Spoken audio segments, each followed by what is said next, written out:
नमस्ते, मेरा नाम डॉक्टर प्रत्युष रंजन है। मैं cataract, refractive and glaucoma specialist हूं और मैं वाराणसी के ASG super speciality eye hospital में मेडिकल डायरेक्टर हूं और साथ में एएसजी के उत्तर प्रदेश के जितने हॉस्पिटल्स हैं उनका रीजनल चीफ ऑपरेटिंग ऑफिसर हूं। आज हम बात करेंगे कि आंख में जो लगने वाले लेंसेज होते हैं, जो मोतियाबिंद के ऑपरेशन के बाद लगते हैं, वो कैसे भिन्न होते हैं, उनमें क्या अंतर होता है और आंख हमारी कैसे देखती है। तो ये हमारी आंख की बनावट कुछ इस तरह की होती है। आंख के सबसे आगे वाले हिस्से में एक लेंस है जिसको हम बोलते हैं कॉर्निया, और उसके अंदर एक काली पुतली है जिसको आइरिस, बीच में एक छोटा छेद है प्यूपिल, और इसके अंदर लेंस के ठीक आपके आइरिस के ठीक पीछे एक आंख का दूसरा लेंस होता है जिसको हम बोलते हैं क्रिस्टलाइन लेंस।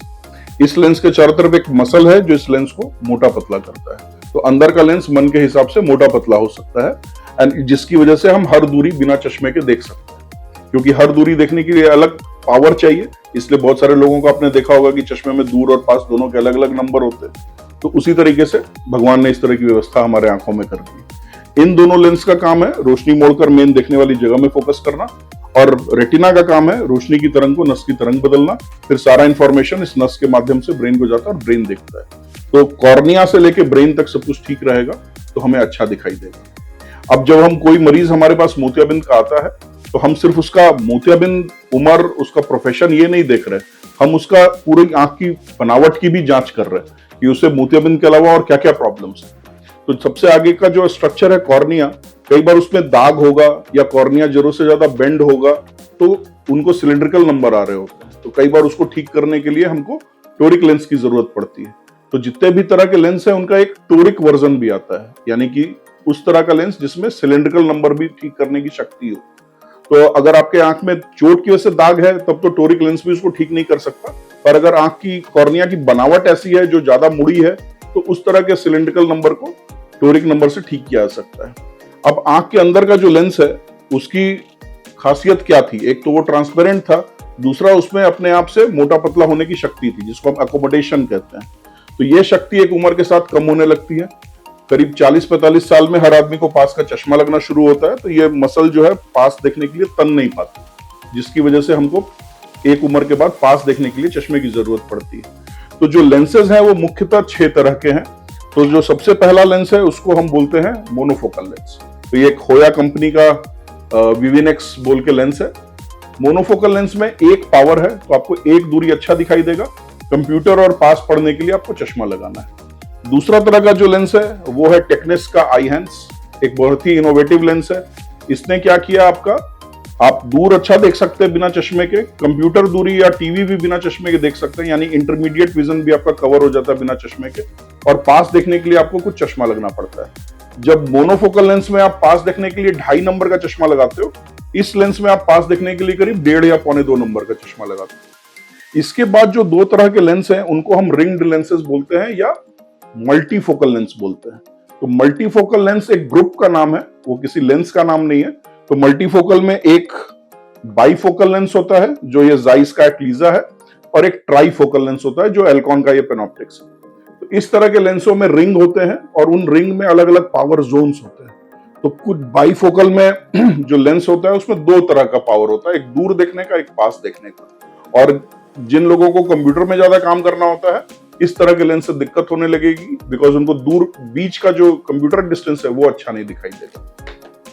ट्राइफोकल में आप तीनों डिस्टेंस आराम से देख सकते हैं, दूर, नजदीक, पास, और आप चश्मे से बिल्कुल मुक्त हो जाते हैं।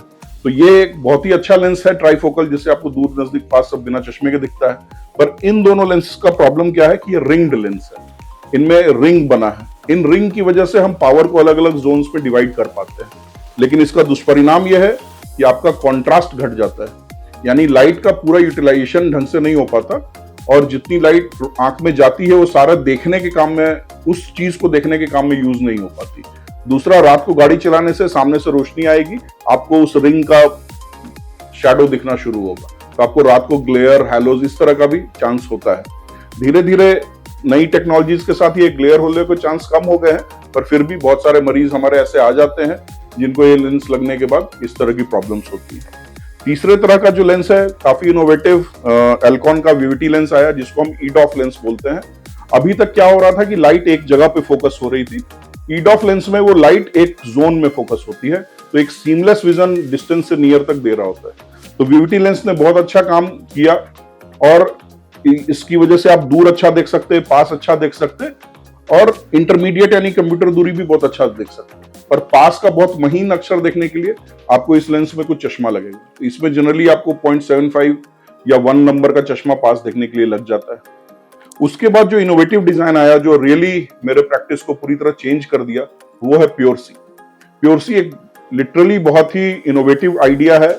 ये एक रिफ्रैक्टिव तरह का IDOF है, जिसमें अभी तक मैंने जितने भी लेंसेज इम्प्लांट किए हैं, किसी पेशेंट को किसी तरह का चश्मा नहीं लगता है।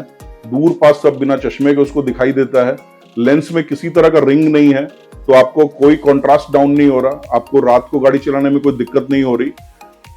तो इस तरीके से ये लेंस अभी तक का सबसे बेस्ट लेंस है एंड जितने भी पेशेंट्स को लगा है वो रियली बहुत हैप्पी हैं। उनका एक बहुत ही रिमार्केबल कमेंट ये रहता है कि सर बहुत ही सीमलेस विजन है। इन सब लेंसों के साथ क्या होगा कि जब मैं यहां से कहीं दूर देख रहा हूं तो मैं जहां फोकस करूंगा वही दिखेगा, बाकी बीच का चीज ब्लर हो जाएगा। बट प्योर-सी में क्या होगा, दैट सीमलेसनेस इज देयर। मैं यहां से अगर दूर पहाड़ पर देख रहा हूं तो मुझे बीच के सारे पहाड़ भी दिख रहे हो, जबकि बाकी लेंस के साथ क्या होगा, आपको आखिरी जहां फोकस कर रहे हो वो दिखेगा, बीच का ब्लरी हो जाएगा। तो दिस सीमलेसनेस ये इसको बिल्कुल अलग कर देती है बाकी लेंस के साथ। तो आशा करता हूं कि आपको लेंस के बारे में कुछ समझ आया होगा कि ये लेंस की वजह से आपको कैसे अच्छा दिखता है, क्यों लेंस के दाम अलग अलग होते हैं, क्यों ये लेंस अलग अलग हैं। और जैसा आपको मैंने बताया कि लेंस पूरे देखने का एक पार्ट है, बाकी रेटिना, नस अगर ये सब कमजोर है तो किसी तरह का महंगा लेंस भी आपको अच्छा नहीं दिखा पाएगा। ये बिल्कुल वैसी ही बात है जैसे आपके मोहल्ले का ट्रांसफार्मर अगर खराब है तो आप नया घर में बल्ब लगाओगे तो अच्छा नहीं चलेगा। तो इसलिए रेटिना, नस इनका ठीक होना भी उतना ही जरूरी है, सिर्फ लेंस से आंख में नहीं देख रहे हो। तो थैंक यू वेरी मच। मुझे लगता है इस जानकारी से आप अपने मोतियाबिंद के सर्जरी के लिए एक अच्छा लेंस चुन पाएंगे। Thank you.